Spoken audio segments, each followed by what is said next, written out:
فرماتے ہیں قال رسول اللہ صلی اللہ علیہ وسلم کل سلامہ من الناس علیہ صدقۃ کل یوم تطلع فیہ الشمس، انسانوں کے ہر جوڑ پر ایک صدقہ واجب ہے، ہر روز جو طلوع ہوتا ہے تو ہر جوڑ کا صدقہ۔ یہ انگلی کا جوڑ ہی اگر لاک ہو جاتا، آج صبح آپ اٹھتے ہو یہ لاک نہیں تو کیا ہوتا، گھٹنا لاک ہو جاتا، کونی لاک ہو جاتی۔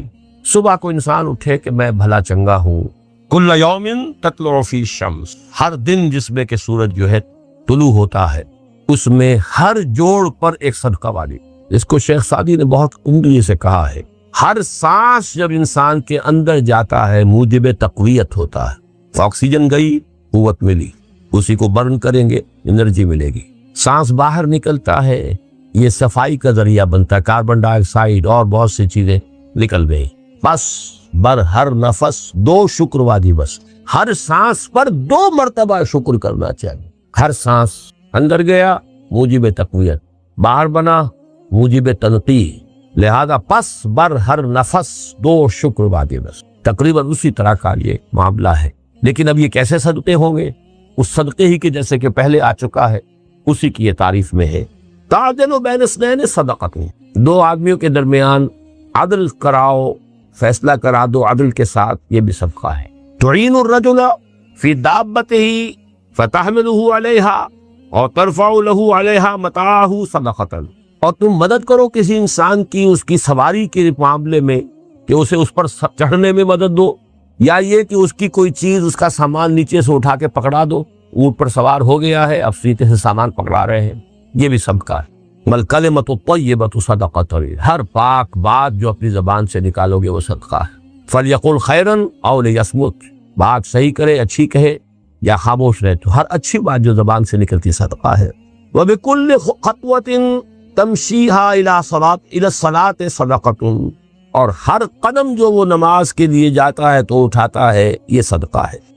کسی شخص کو تکلیف میں دیکھ کر اگر آپ کا دل پسیجتا نہیں ہے، آپ کے دل میں رقیق کسے کہتے ہیں؟ پتلا، رقیق مادہ پتلا، رقت قلب، دل میں نرمی پیدا ہو جائے۔ دل میں نرمی اگر پیدا نہیں ہوتی ہے تو پھر جان لیجئے، میں ایک بہت سخت بات کہنے لگا ہوں، ایک شخص عالم ہو سکتا ہے، مفتی ہو سکتا ہے، فقیہ ہو سکتا ہے، مفسر ہو سکتا ہے، محدث ہو سکتا ہے، عابد ہو سکتا ہے، زاہد ہو سکتا ہے، نیک نہیں ہو سکتا اگر انسانی ہمدردی کا مادہ اس کے دل میں نہیں ہے۔ بات سمجھ لیا آپ نے پوری؟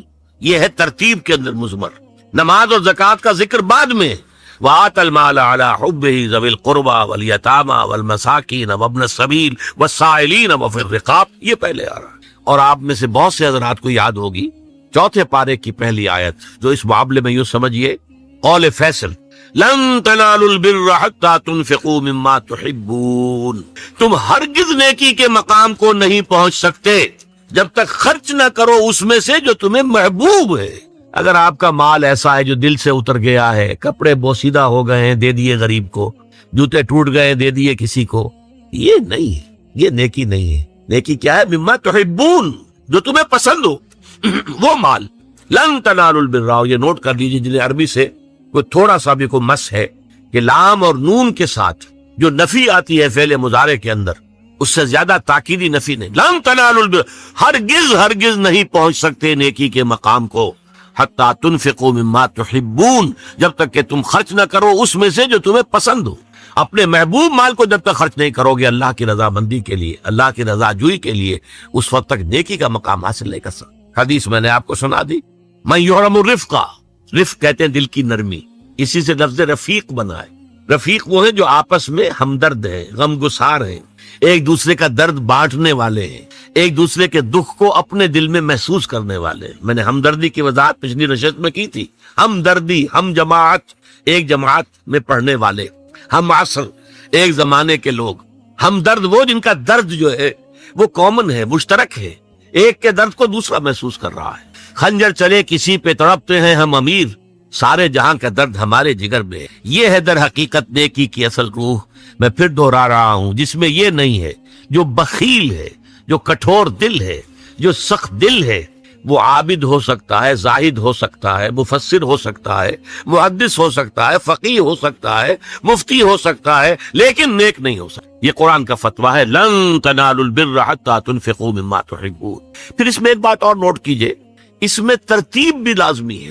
سب سے پہلا حقدار جو ہے آپ کے نیک سلوک کا وہ آپ کے قرابت دار ہے۔ الاول فالاول، الاقرب فالاقرب۔ ہمیشہ قرآن مجید میں سب سے پہلے ذی القربى وآت ذی القربى حقہ والمسکین وابن السبیل ولا تبذر تبذیرا۔ یہ بھی ہمارے منتخب نصاب کی آیت ہے سورہ بنی اسرائیل کی۔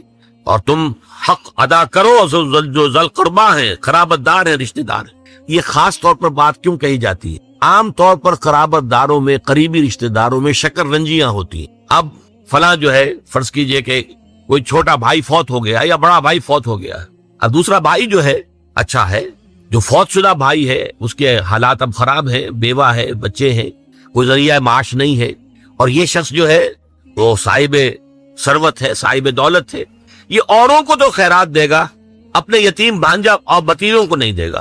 کیوں؟ انہوں نے یہ کیا تھا، انہوں نے یہ کیا تھا، انہوں نے فلاں وقت یہ کہہ دیا تھا، وہ بھابھی نے فلاں وقت جو ہے میرے ساتھ یہ معاملہ کیا تھا۔ اس حوالے سے شکر رنجیوں کی وجہ سے ان کو چھوڑ کر دور دراز جا کر ریوڑیاں بانٹی جائیں گی، لیکن جو اصل حقدار ہیں ان کو چھوڑ دیا جائے۔ اس کا تجزیہ کیجئے، اس کا مطلب ہے یہ اللہ کے لیے نہیں دیا جا رہا۔ اگر اللہ کا جذبہ ہو اللہ کو راضی کرنا، تو پھر تو دیکھو کہ اللہ نے سب سے پہلا حقدار کس کو بنایا، پھر تو دیکھنا ہوگا ترتیب اللہ کی۔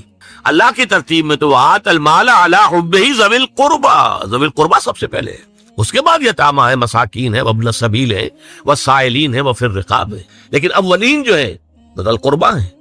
حدیث آتی ہے کہ حضور نے فرمایا من احب للہ وابغض للہ واعطى للہ ومنع للہ فقد استکمل الایمان۔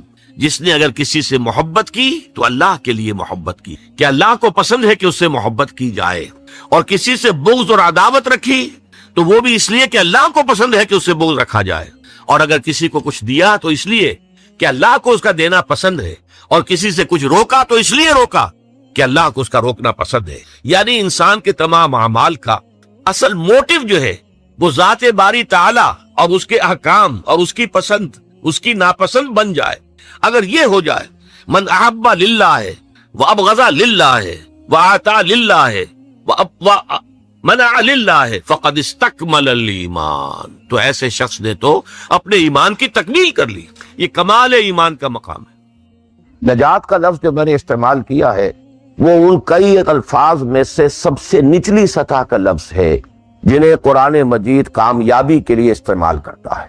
بہت سے الفاظ آپ نے سنے ہوں گے، فوز، اولئک هم الفائزون، وہ کامیاب لوگ ہیں، رشد، اولئک هم الراشدون، وہ لوگ ہیں کہ جو بڑے نصیب والے ہیں، فلاح، اولئک هم المفلحون، وہ ہیں اصل میں کہ جنہوں نے بلند ترین کامیابی حاصل کر لی، سعادت، فاما الذین سعدوا